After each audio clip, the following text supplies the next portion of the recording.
Worried about gout? Check out Ural, the effective urinary alkalinizer. Ural, neutralize your uric acid problem now.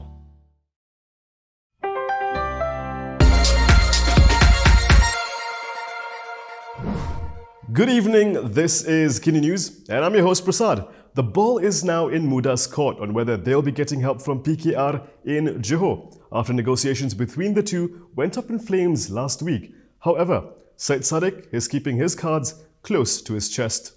Muda President Syed Saddiq Abdul Rahman refused to reveal if the party will contest against PKR in the Johor polls. At a party event today, Syed Saddiq made a commitment not to contest in seats PKR won in the 2018 general election. However, he made no mention if Muda will contest in Bersatu seats that have been reassigned to PKR.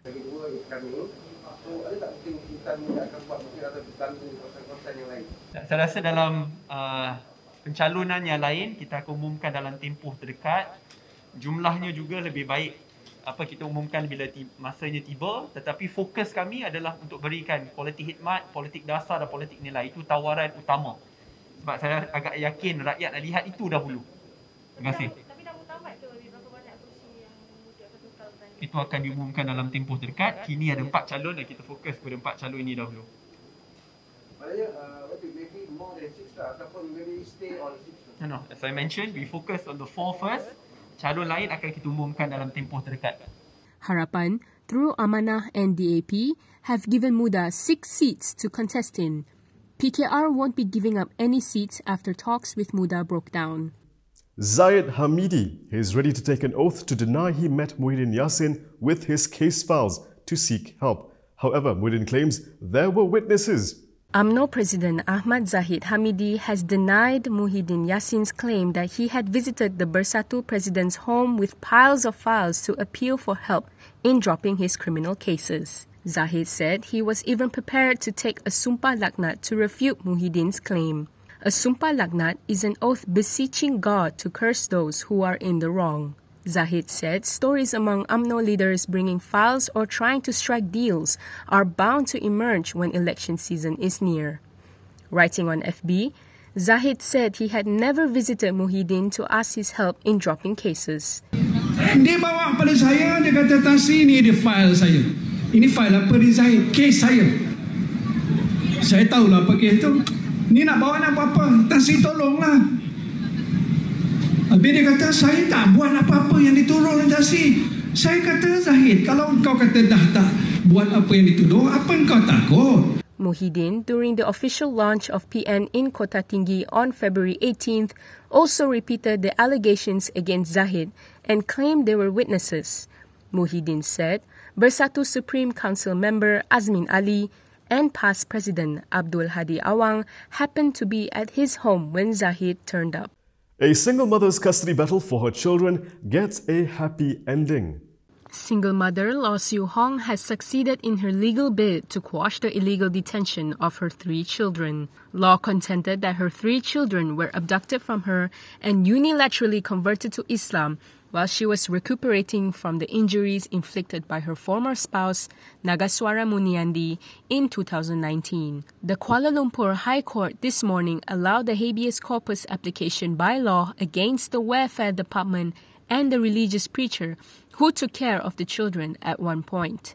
Judge Colin Lawrence Sequeira said an earlier court order dated March 31st, 2021, which granted sole custody of the children to Law, should not be treated with impunity on pain of contempt of court. Sequeira ruled that pursuant to the High Court order, the applicant was granted sole custody and control of the 3 children, and that court order still stands and is valid. Meanwhile, contrary to the views expressed by Perlis Mufti Asri Zainul Abidin, Law's 3 children have communicated their wish to be with their mother. In a video taken when Law visited her children on Saturday morning in Jitra Kedah, the single mother can be seen asking her children their names and who they would like to be with. Your name? Okay. Where you want to stay? With mommy. With mommy. After this? Yes. After 3 years? Yes. Oh, very good girl. Okay, come here. What's your name? My name is You want to stay after this, after JKM, after keluar dari sini? With my mother. Mother, okay, very good girl. You come here. You come here. Now back to PKR and Muda. Anwar says his party is still open to working with Syed Saddiq's party, but on certain conditions. PKR President Anwar Ibrahim said the party is still willing to help Muda in Johor.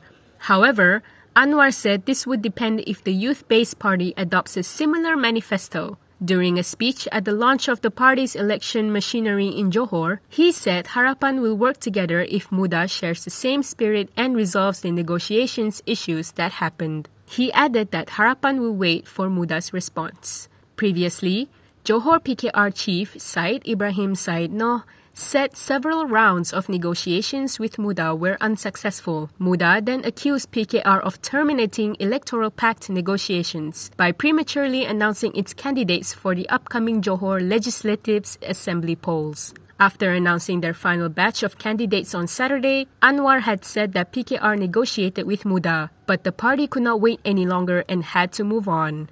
PKR's obsession with its own logo, despite being a part of Pakatan Harapan, may not end anytime soon. One DAP leader expects PKR to choose PKR even when GE15 comes.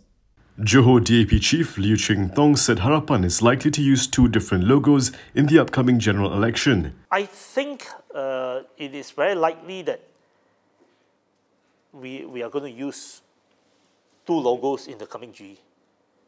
I think PKR, it is not easy for PKR to reverse gear, to come back to use Pakatan logo. I think that is quite clear to me. He acknowledged that DAP National Organising Secretary Anthony Loke had also mooted a similar position as PKR for all parties to use their respective logos. Liu said their central leadership ultimately decided to stick with the Harapan common logo. I think eventually within the party, the discussion is coalition effect is very important. There is a need to contest as a coalition as much as we can. It is not a perfect situation, but to contest as a coalition is crucial for DAP, Amanah and our allies. So as much as we can, we want to contest as a coalition and not as an individual party. Contesting as an individual party will mean that we will not be able to project the possibility of winning power. And also we cannot inspire the ground to think of what they call? Think of power. Harapan is split on the use of its logo, with PKR deciding to use its own logo, while DAP and Amanah are set to contest under the Harapan logo in the upcoming Johor state election. The difference in opinion over a common logo had persisted since the Melaka polls, which has highlighted the tensions within Harapan. Ceramahs will be allowed in Johor, but on one condition: a police permit will be needed. The requirement to obtain a police permit to conduct a ceramah is a step back, according to opposition lawmaker Tioni Ching. She said it is disappointing and disheartening that while conducting a ceramah is allowed, parties would need to obtain a permit from the police. This comes after the Election Commission released the standard operating procedures for the upcoming Johor election. Last Friday, the EC announced that ceramah and other face-to-face campaigning methods will be allowed in the upcoming Johor polls. Tio said the requirement is a form of bureaucratic procedures that is regressive as permits are no longer a necessity. She said while the Police Act previously required organizers to seek permission from the police, it is no longer enforced after Section 27 of the Act was repealed in 2012. She also feared that biases may occur in the event the previous ruling coalitions obtains more ceramah permits than opposing coalitions. During a party event last night, Anwar Ibrahim has questioned BN's newfound obsession with stability. PKR President Anwar Ibrahim has slammed UMNO's use of false narratives of political stability and unity to justify its call for the Johor state election. Anwar said the primary focus should be to resolve issues affecting the people. Jadi apa yang nak dibanggakan oleh BN dan PN ni? Apa yang nak dibanggakan ni? Yang riuk rendah, gegak kempita, kestabilan untuk apa? Baik stabil. Stabil untuk apa? Stabil untuk senang ambil tanah. Stabil untuk senang rompak atau dapat saham. Stabil ini untuk memastikan nasib rakyat terbela. Previously, incumbent Menteri Besar Hasni Mohamad justifies UMNO's request to dissolve the State Assembly by saying the BN-led government could not continue to function with only a one-seat majority. Hasni said the state government was unstable and needed a new mandate to continue with its plan for Johor. Beyond Johor, Anwar said the false narrative was also proven over 60 years of BN's rule at the federal level. 60 tahun memang stabil, tapi tidak menjamin keselesaan hidup rakyat. Jadi naratif stabil ini jangan mengelirukan. Seperti juga naratif perpaduan. Semua bicara soal perpaduan. Perpaduan Melayu, kesatuan umat, perpaduan rakyat. Ya, negara merdeka harus bersatu padu. Tapi untuk apa? Bersatu itu untuk keselesaan rakyat. Bukan bersatu turun-temurun puluhan tahun, punggah kekayaan. And that is all from me today. For more stories, you can go to KiniTV.com. You can also follow us on Instagram, Twitter, YouTube, and Facebook for the latest news updates. If you'd like to support independent media, do consider subscribing to MalaysiaKini.com. I'm Prasad. Thank you for watching.